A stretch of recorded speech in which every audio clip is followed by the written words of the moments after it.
অনেক দিন আগের কথা। তখন ১৮৪০-এর দশক। কলকাতা শহর ছিল একেবারে ভিন্ন রূপে। রাস্তায় ঘোড়ার গাড়ি ছুটে যেত, গঙ্গার ধারে নৌকা ভাসত, আর চারদিকে ছিল ব্রিটিশ আমলের ব্যস্ততা। সে সময়ে ভারতের গভর্নর জেনারেল ছিলেন লর্ড অকল্যান্ড। তার সঙ্গে ইংল্যান্ড থেকে কলকাতায় এসেছিলেন দুই বোন, এমিলি ইডেন আর ফ্যানি ইডেন। দুজনেই ছিলেন প্রকৃতিপ্রেমী।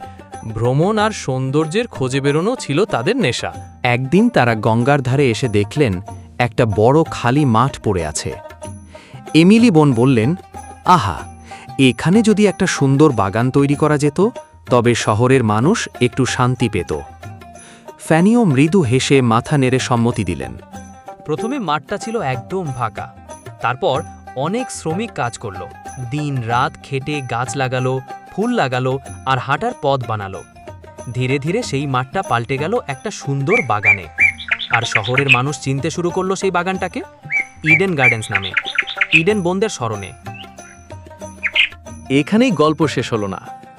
বাগানের এক পাশে ছিল আরও বড় খোলা মাঠ।